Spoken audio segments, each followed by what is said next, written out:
ஒரு நல்ல மாணவன் தான் நல்ல ஆசிரியர்களை அடையாளப்படுத்த முடியும். அந்த வகையில் இயற்கை எனக்கு ஆசிரியர் என்ற தலைப்பை வழங்கியிருக்கின்றது. ஒரு நல்ல மாணவனாக என்னுடைய ஆசிரியர்களையும் ஆசான்களையும் இந்த சபை முன் நான் பெருமைப்படுத்துகிறேன்.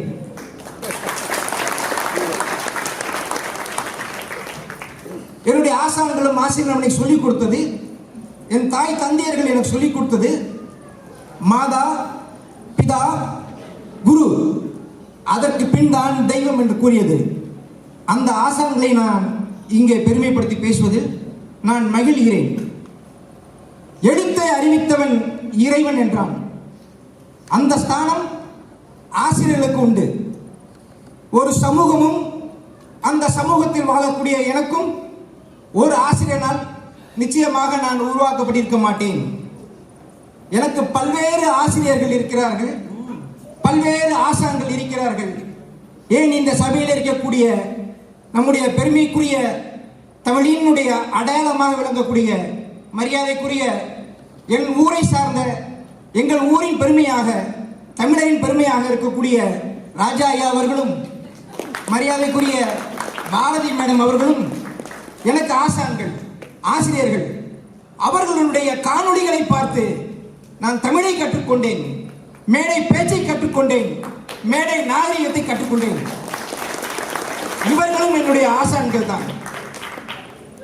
அடையாளம் என்பது என்ன தெரியுமா? அபு என்ற என்னுடைய பெயர் அடையாளம் இல்லை, என்னுடைய உயரமும் என்னுடைய உடையும் அடையாளம் இல்லை. எந்த அடையாளம் என்று சொன்னால் அக ஒளியோடு என்லைட்டன்மென்ட் என்று கூறுவார்கள். அந்த அக ஒளியோடு எது நிலைத்து எது தனித்துவமாக விளங்குகிறதோ அதுதான் அடையாளம். அந்த அடையாளத்தை எனக்கு கற்பித்தவர்கள் தான் என்னுடைய ஆசிரியர்களும் என்னுடைய ஆசான்களும்.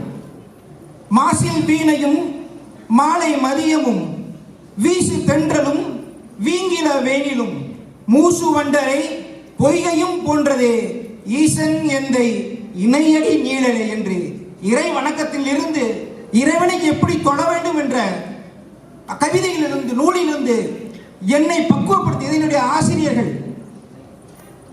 ஆசிரியர்களுக்கு ஒரு ஞானக்கண் உண்டு. எப்படி நக்கீரருக்கு ஒரு கண் உண்டோ ஆசிரியர்களுக்கும் அது போல ஒரு ஞானக்கண் உண்டு. அவர்களுக்கு தெரியும் எந்த கல் சிலையாகும், எந்த கல் சிதிலம் அடையும் என்று. அப்படி செதுக்கப்பட்டவர்களால் நாம் அனைவரும் என்று நான் நிச்சயமாக நம்புகிறேன். நான் நினைத்து பார்க்கிறேன் என்னுடைய ஆசிரியர் பெருமக்களை, நீலாம் நல்லா வருவ அப்படின்னாங்க. என்ன அர்த்தத்தை அவர் சொன்னாருன்னு தெரியல. நான் நல்லா வந்துட்டு இருக்கிறாங்க, நீங்க தான் சொல்லணும். இந்த நேரத்தில் ஆசிரியர் நல்ல எண்ணத்தோட சொன்னாங்க. வார்த்தையோட நோக்கம் அது அல்ல, நல்லா வரணும், ஸ்டேஜ் வரணும். நாங்க இங்க ஒரு 2-3 படி ஏறி பெரிய ஸ்டேஜுக்கு வந்திருக்கிறேன். அதற்கும் ஆசிரியர்களுக்கு நான் நன்றியை தெரிவித்துக் கொள்கின்றேன். ஆசிரியர்கள் என்பது நம்மை பயிற்றுவித்தவர் மட்டுமல்ல, என்னுடைய முதல் ஆசிரியர், என்னுடைய முதல் வழிகாட்டி என்னுடைய தந்தை. எப்படி உறவுகளோடு பழக வேண்டும், எப்படி உடன்பிறப்புகளோடு பழக வேண்டும், உறவுகளை எப்படி பேண வேண்டும், அண்டாரோடு எப்படி உறவு கொள்ள வேண்டும், நட்பாக இருக்க வேண்டும், பள்ளிக்கு எப்படி செல்ல வேண்டும் என்று பள்ளிக்கு செல்வது வரை என்னுடைய பெற்றோர்கள் தான் என்னுடைய ஆசான்களும் ஆசிரியர்களும். பள்ளிக்கு சென்றேன், பள்ளிக்கு சென்றோம். அன்றிலிருந்து நாம் பள்ளி படிப்பை முடிக்கும் வரை பல்வேறு ஆசிரியர்கள், ஒவ்வொரு ஆசிரியர்களும் என்னுடைய ஒவ்வொரு நிலையிலும் ஒவ்வொரு ஏற்றத்திலும் ஒவ்வொரு வளர்ச்சியிலும் அவர்கள் விதையாக இருந்திருக்கின்றார்கள். ஆசிரியர்கள் ஒருவருக்கு மட்டும்தான் தந்தைக்கும் சேர்த்த ஒரு குணம் உண்டு. மேலே போக போக எவ்வளவு பெரிய உயரத்திற்கு சென்றாலும் நம்மை பார்த்து பொறாமைப்படாமல்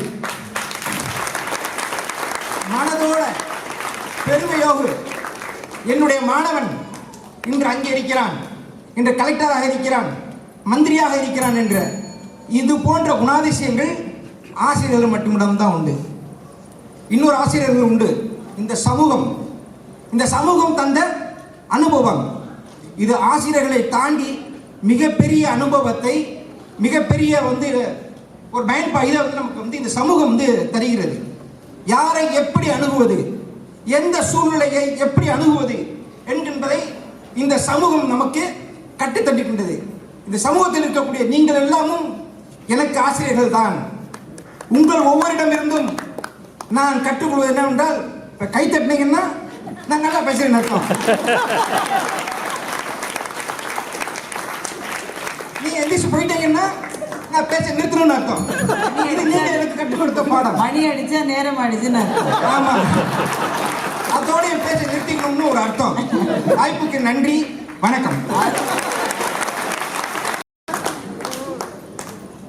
அபு கான், இந்த மாதிரி பேச்சாளர்கள்லாம் எங்களுக்கு தமிழ்நாட்டில் இல்லையேன்னு நான் நினைக்கிறேன். ரொம்ப சிறப்பு. நான் வருத்தப்பட்டு தான் மணி அடிச்சேன், வேற வழி இல்லாததுனால தான். அல்ல ஒரு பேப்பர் கீப்பர் ஒன்றும் கிடையாது அவர். ஆனா அந்த சொற்கள் எப்படி தங்கு தடை இல்லாமல் வந்து அந்த சொற்களுக்கான சிக்கல் அவர் மனசுல இல்லவே இல்லை. அவர் எடுத்துக்கொண்ட தலைப்பும் உணர்வு பூர்வமாக நம் எல்லாரையும் சென்று சேரக்கூடிய ஒரு தலைப்பு. ரொம்ப ரொம்ப அழகா பேச அவருடைய பாணி, அவர் எடுத்து சென்ற விதம், நான் நடுவில் குறுக்கீடு செய்த உடனே அதை ஒரு தடையாக நினைக்காமல் அதையே ஒரு நகைச்சுவையாக மாற்றி அவருடைய பேச்சு உண்மையிலேயே பாராட்டுக்குரியது. மிக மிக சிறப்பாக பேசுகிறார்.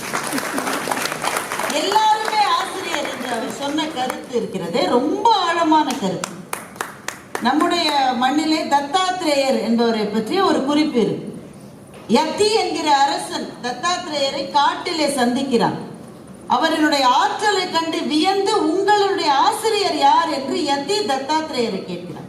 தனக்கு 24 ஆசிரியர்கள் இருப்பதாக தத்தாத்ரேயர் சொல்லுகிறார்.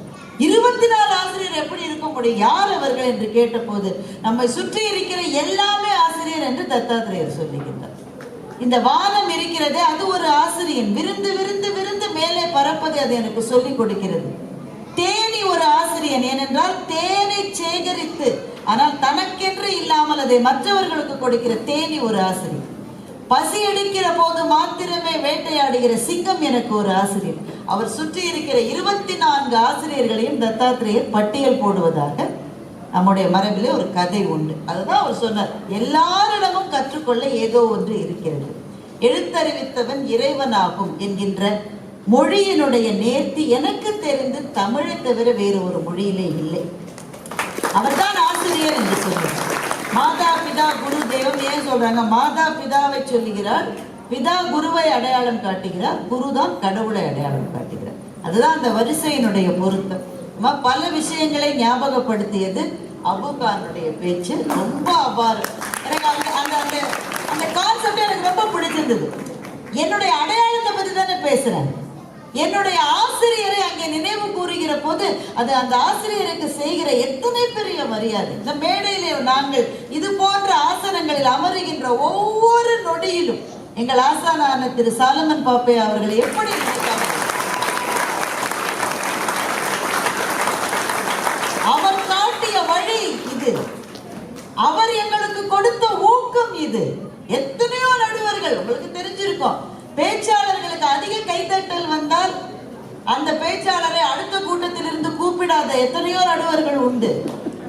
ஆனால் எனக்கும் திரு ராஜா அவர்களுக்கும் கிடைக்கிற கைத்தட்டல்களை தனக்கு கிடைத்ததை விட பெருமையாக நினைக்கிறேன். அப்படி ஒரு ஆசிரியர் இல்லாவிட்டால் இந்த நிலைக்கு எந்த மாணவனும் வர முடியாது. அதையெல்லாம் அந்த 5 நிமிட பேச்சிலே நினைவுபடுத்தி விட்டார் திரு அபு கான். அவருக்கு என்னுடைய வாழ்த்து.